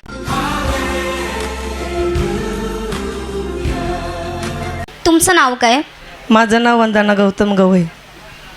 काय साक्ष आहे? माझी अशी साक्ष आहे की मला 2 महिन्यापासून शारीरिक त्रास होता, तर म्हणजे बराच नव्हता झाला. मी आता ह्या रविवारी आले ना, तर सिस्टराकडून प्रार्थना घेतली, पूजा सिस्टरांकडून. तेव्हापासून माझा अजून शारीरिक त्रास काहीच नाही, म्हणून मी धन्यवाद देते प्रभूला. 1 आठवडा झाला प्रभू येशूच्या दयेने शारीरिक त्रास बरा झाला आहे. आणि पुढची साक्ष काय? पुढची साक्ष माझी अशी आहे का मी 1 वर्षापासून म्हणजे 1 वर्ष झाले मी इथे येते, पण कधी सामर्थ्याने पडले नाही. पण ह्या आता सिस्टर बोलल्या, वंदना सिस्टर बोलल्या की जोरात टाळ्या वाजून देवाला धन्यवाद द्या. त्या टायमात मी एवढी जोरात खाली पडले ना की मला समजलं नाही मी कशी काय पडले. म्हणून मी देवाला धन्यवाद देते की मला सामर्थ्याने खाली पडले. 1 वर्ष कधीच पडला नाही? नाही, कधीच नाही. माझे मिस्टर बोलायचे की तू एवढ्या वर्षापासून येते, तू एकदा पण नाही सामर्थ्याने पडत नाही खाली. तर मी तरी पडतो, पण तू कधी पडत नाही. मी बोला जाऊ त्यांना नाही पडत तर चालेल, पण देव आहे माझ्यासोबत, ते बस झालं. मग मी यावेळेस सिस्टर बोलल्या जोरात टाळ्या वाजून देवाला धन्यवाद द्या. मी एवढी जोरात पडले, तिथं होती तर एकदम लांब गेली. मला समजलं नाही मी कसं काय पडले खाली, म्हणून मी देवाला धन्यवाद देते.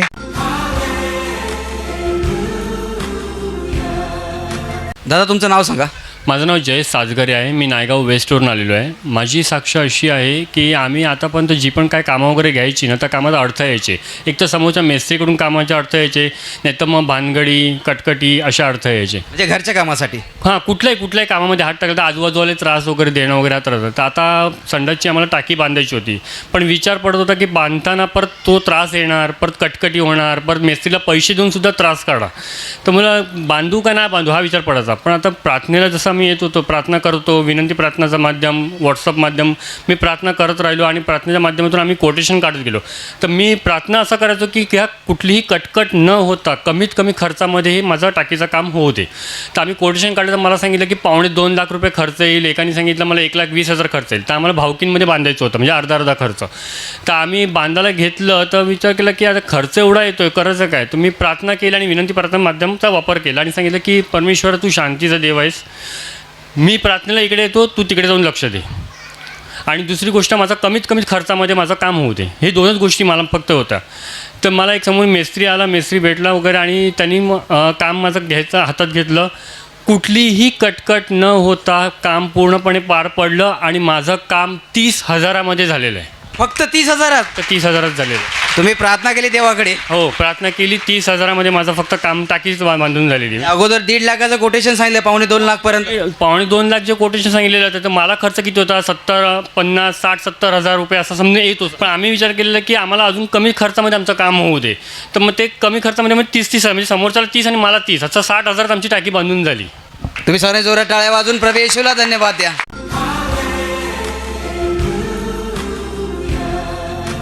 तुमचं नाव सांगा. माझं नाव रोहित गुरुडे.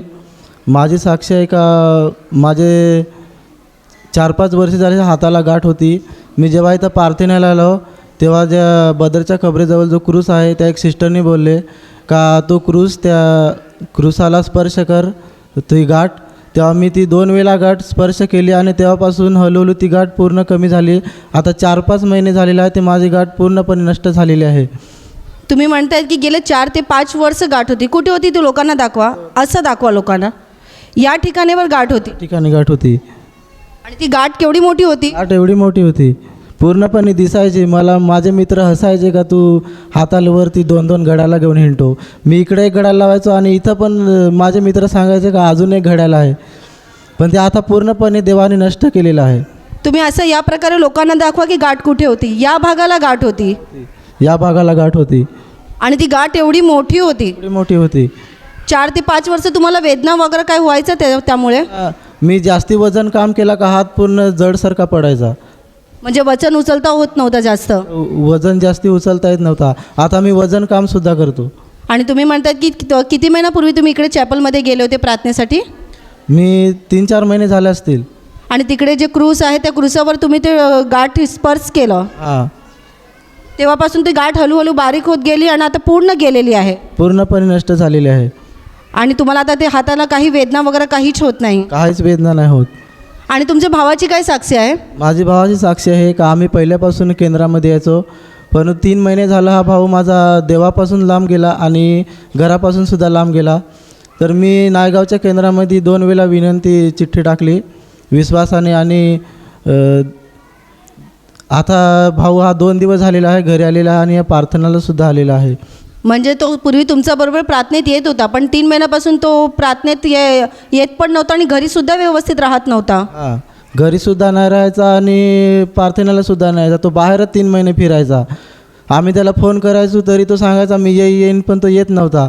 तर मी विश्वासाने विनंती चिठ्ठीमध्ये चिठ्ठी टाकली आणि तो आज आलेला आहे. तो प्रार्थनेत सुद्धा आला आणि घरी पण तो आलेला आहे. घरी पण आलेला आहे. देवाने तुमची प्रार्थना ऐकली. हो.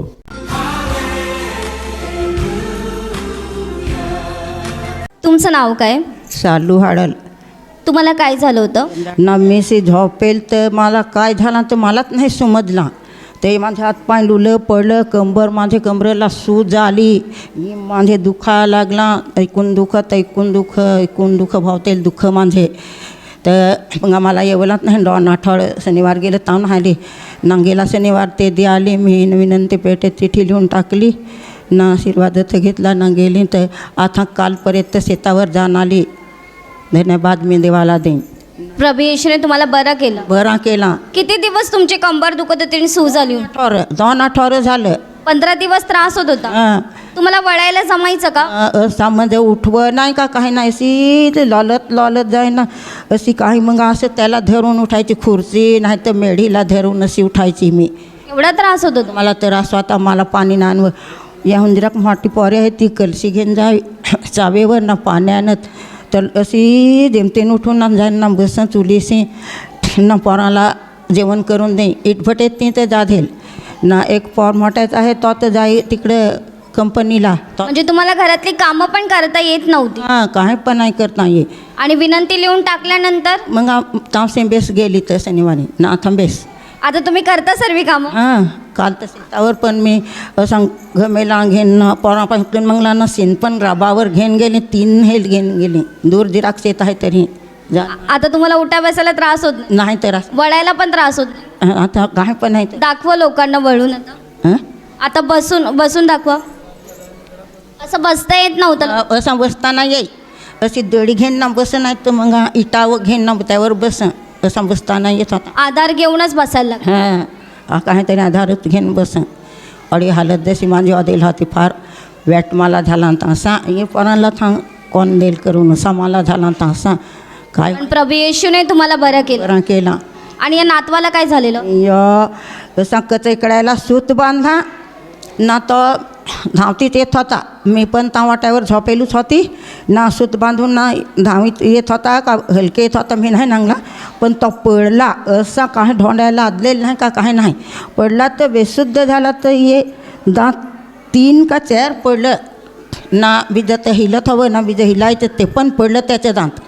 डॉलं तर वडकेलूच ना असा डॉलं काढत मी तर बिहारनी काय करा ना काय नाही खले तर राहन ना काय करा मी हे पोरायला असा.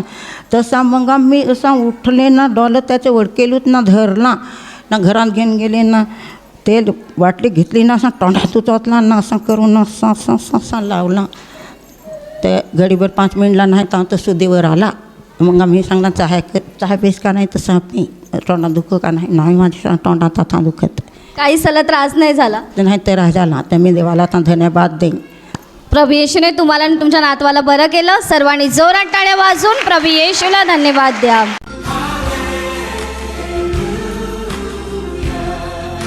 तुमचं नाव सांगा. जयेश तांबडा. आणि तुम्हाला काय त्रास होता? माझा पोट फुगून राहायचा. मी प्रार्थनाला यायचो तर पोट फुगून राहायचा. जेव्हा बदर आणि सिस्टर प्रवचन द्या यायचे ना तर पोट फुगायचा. लघवीला त्रास व्हायचा. तेव्हा सिस्टर 3 वचनं ते बोलले का तू रोगमुक्त करणारा. असं करून आम्ही विश्वासाने छातीवर हात ठेवला. हे भाऊ असं म्हणतात की गेले 3 ते 4 महिने त्यांना असा त्रास होता की त्यांचं पोट फुगून यायचं आणि त्यांना खूप पोट फुगण्यामुळे त्यांना खूप लघवी व्हायचं आणि त्यामुळे ते खूप हैराण झाले होते. आणि हे त्रास त्यांना सतत घरीसुद्धा व्हायचं. आणि ते म्हणतात की इकडे प्रार्थनेत येत राहिले आणि जेव्हा ते प्रार्थनेत यायचे आणि प्रवचनात इथे बसायचे त्यावेळीसुद्धा त्यांचा हे त्रास सुरू होता की त्यांचं पोट फुगायचं आणि त्यांना लघवीचे त्रास व्हायचं. पण ते म्हणतात की गेल्या आठवड्यात जेव्हा ते इकडे प्रार्थनेत आले होते, सिस्टरांच्या इकडे प्रवचन चालू होता त्यावेळी देखील त्यांचं पोट फुगून आलं होतं आणि त्यांना ते लघवीचा त्रास होत होता. पण ज्यावेळी इथून 3 वचनं बोलण्यात आली ते वचनं त्याने विश्वासाने बोलत राहिले. प्रभू येशूची महान कृपा त्यांच्यावर झाली. त्या दिवसापासून त्यांचा ते त्रास पूर्णपणे निघून गेलेला आहे. आता त्यांचं पोट नाही फुगत. लघवीचा जे त्रास त्यांना भयंकर होत होता ते त्रास देखील प्रभू येशूने काढून टाकलेला आहे. म्हणून सर्वांनी मोठ्याने ताल्या वाजवून प्रभू येशूचे आभार माना.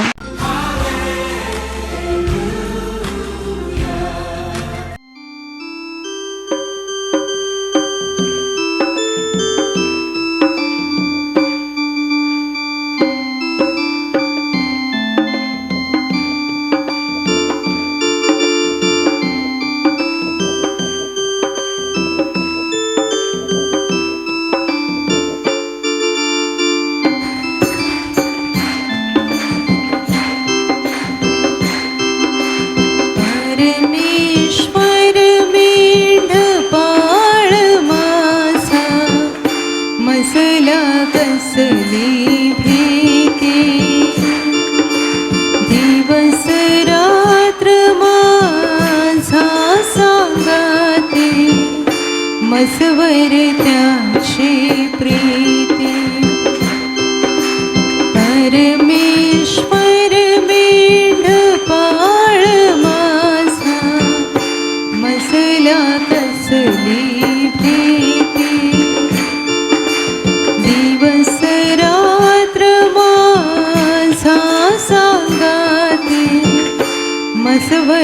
त्याची प्रीती हिरव्या कोरडे नेतो मजला प्रेमे मजला चरवितो हिरव्या कोरडे नेतो मजला प्रेमे मजला चरवितो ओढ्याचे मज देतो पाणी माझ्या जीवा फुलवितो परमेश्वर मेंढपाळ माझा मजला कसली भीती दिवस रात्र माझा सांगाते मजवर त्याची प्रीती आपुल्या नामासाठी देव सत्य पथाने मजले तो आपुल्या नामासाठी देव सत्य पथाने मजले तो अरिष्टातुनी वाचवितो मज माझ्या जीवाला जपतो परमेश्वर मेंढपाळ माझा मजला कसली भीती दिवस रात्र माझा सांगाते मजवर त्याची प्रीती मृत्युदरीतून जात मी असलो तरी मज कसली नाही भीती मृत्युदरीतून जात मी असलो तरी मज कसली नाही भीती अरिष्टास मी कशास भ्यावे प्रभु असता माझ्या पाठी परमेश्वर मेंढपाळ माझा मजला कसली भीती दिवस रात्र माझा सांगाते मजवर त्याची प्रीती परमेश्वर मेंढपाळ माझा मजला कसली भीती दिवस रात्र माझा सांगाते मजवर त्याची प्रीती मजवर त्याची प्रीती मजवर त्याची जोर जोरात टाळ्या वाजवा आणि प्रभू येशूचे आभार माना. धन्यवाद धन्यवाद धन्यवाद धन्यवाद धन्यवाद धन्यवाद धन्यवाद धन्यवाद धन्यवाद धन्यवाद. प्रभू तुला धन्यवाद, प्रभू तुला धन्यवाद धन्यवाद. पहा आपल्या प्रेमळ प्रभूकडे. तुमचे डोळे बंद ठेवा आणि आत्म्याने प्रभूला बघा, कारण प्रभू आत्मा आहे. तो इकडे आहे, तुमच्या अगदी जवळ आहे. मनातले सगळे विचार बाजूला करा, सगळ्या चिंता बाजूला करा, कारण प्रभू समर्थ आहे तुम्हाला बरं करण्यासाठी. तो म्हणाला आहे, मी तुला रोगमुक्त करणारा परमेश्वर आहे. एका क्षणात तुमचे रोग तो काढून टाकू शकतो. तुमचं दुःख तो आनंदात बदलू शकतो. बघा त्याच्याकडे, पूर्ण हृदय त्याच्याकडे लावा आणि हृदय उघडून त्याचे आभार म्हणा. त्यानेच आपल्यावर खरं प्रेम केलं आहे. त्याने आपल्याला वाचवलं आहे, त्याने आपल्याला जीवन दिलं आहे.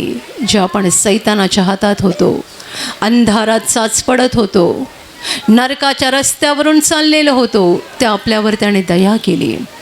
आपल्यासाठी देव मानव झाला आणि या जगात आला. आपली पापं त्याने स्वतःवर घेतली, आपले आजार त्याने घेतले, आपले क्लेश त्याने घेतले, आपली दुःख त्याने घेतली. हृदय उघडून प्रभूचे आभार माना. आज आपला जो काही आनंद आहे तो प्रभूमध्ये आहे. त्याने आपल्याला आनंद दिला, त्याने आपल्या हृदयात स्वर्गीय शांती दिली, त्याने आपल्याला खरं आणि विपुल जीवन दिला. आभार माना त्याचे, त्याला धन्यवाद द्या. प्रभूने तुमच्यावर केलेलं प्रेम आठवा आणि त्याचे आभार माना. तुमचे दोन्ही हात स्वर्गाच्या दिशेला उंच करा आणि हृदयातून सांगा, प्रभू तुला धन्यवाद, प्रभू तुला धन्यवाद, प्रभू तुला धन्यवाद, तुला धन्यवाद. तू माझ्यावर प्रेम केलंस, खरं प्रेम केलंस.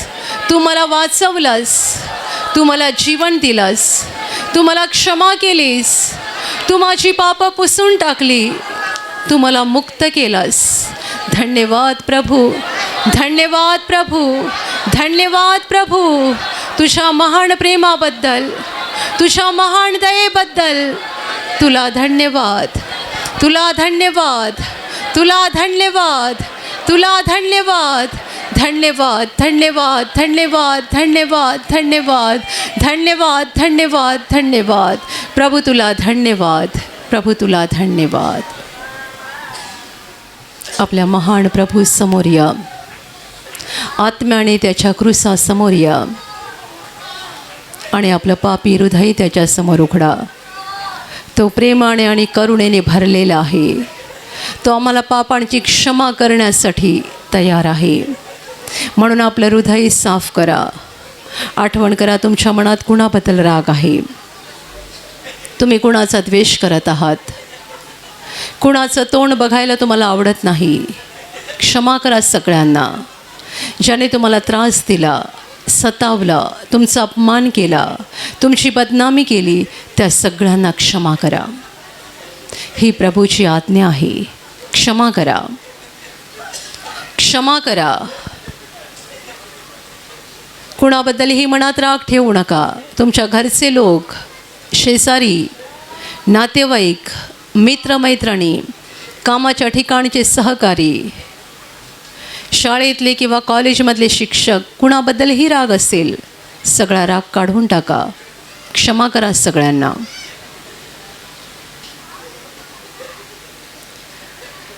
टच टच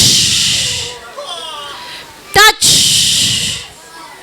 आणि आता नम्रपणे स्वतःची पापं कबूल करा आणि या पापांसाठी पश्चाताप करा.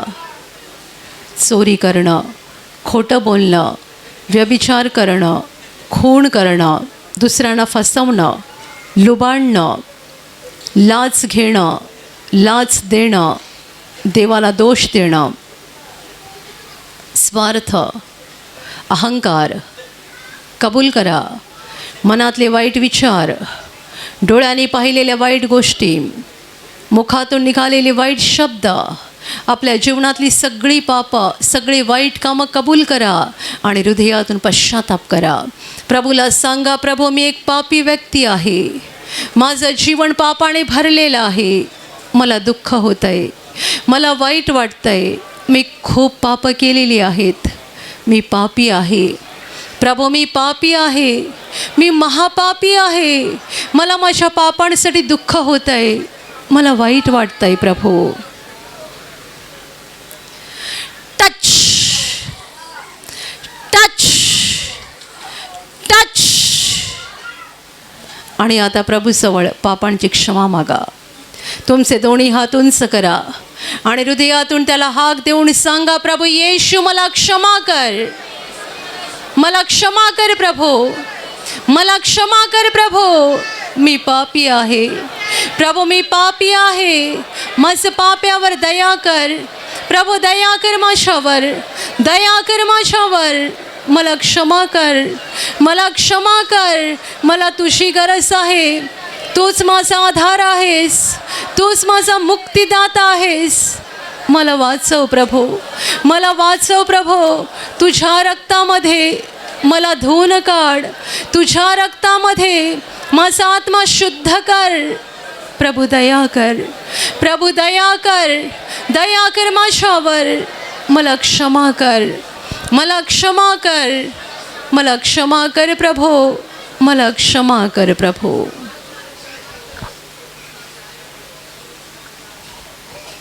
आणि आता विश्वासाने तुमच्या आजारी भागावर हात ठेवा. एका क्षणात प्रभू तुम्हाला स्पर्श करून बरं करेल. जिथे तुम्हाला आजार आहे तिथे पूर्ण विश्वासाने हात ठेवा. आणि तिथे हात ठेवणं शक्य नसेल तर छातीवर हात ठेवा. ही प्रभूची वेळ आहे, ही प्रभूची घटका आहे. स्वर्ग तुमच्यासाठी उघडलेला आहे. तुमच्या शरीरातील सर्व आजार प्रभू येशूच्या पवित्र नावाने या क्षणाला निघून जावोत. शरीरातल्या गाठी नष्ट होत, शरीरावरचे डाग नष्ट होत, जखमा सुकून जावोत, सोस निघून जावो, तुटलेली हाडं जोडली जावोत. मानसिक आजार प्रभू येशूच्या नावाने पूर्णपणे नष्ट हो. तुमच्या शरीरातला प्रत्येक अवयव जो सैतानाने बांधून ठेवलेला आहे प्रभू येशूच्या नावाने या क्षणाला तो मोकळा हो, मोकळा हो. आंधळे पाहायला लागोत, मुके बोलायला लागोत, बहिरे ऐकायला लागोत, लंगडे चालायला लागोत, कुष्ठरोगी शुद्ध होत, पक्षघाती उठवले जावोत. ज्यांच्यामध्ये अशुद्ध आत्मे आहेत त्या सर्व अशुद्ध आत्म्यांनो प्रभू येशूच्या नावाने मी तुम्हाला आज्ञा देत आहे, या क्षणाला ह्यांना सोडून निघून जा आणि पुन्हा त्यांच्यात शिरू नका. ज्यांना नोकरी नाही आहे त्यांना प्रभू नोकरी देव. ज्यांचा धंदा आहे त्यांच्या धंद्यावर प्रभूचे आशीर्वाद देवोत.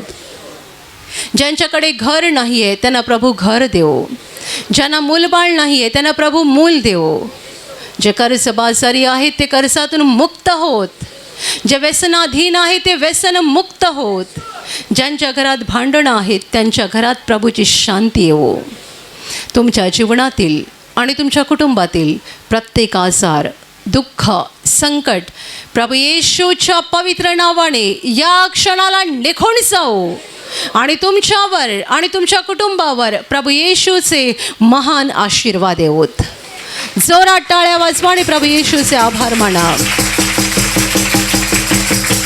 हृदयातून बोला, धन्यवाद प्रभू, धन्यवाद प्रभू, धन्यवाद प्रभू, धन्यवाद, धन्यवाद, धन्यवाद, धन्यवाद, धन्यवाद, धन्यवाद, धन्यवाद स्वर्गीय पित्या, धन्यवाद हे महान पित्या, धन्यवाद प्रभू येशू, धन्यवाद पवित्र आत्म्या, धन्यवाद, धन्यवाद प्रभू तुला धन्यवाद, प्रभू तुला धन्यवाद, धन्यवाद.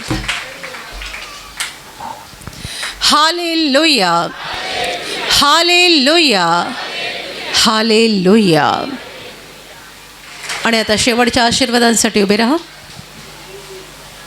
आशीर्वादासाठी दोन्ही हात उंच करा आणि याच वेळेला घरून आणलेलं तेल, पाणी, रुमाल आणि तर ज्या वस्तूंवर तुम्हाला आशीर्वाद हवा आहे त्यासुद्धा हातात धरून उंच करा.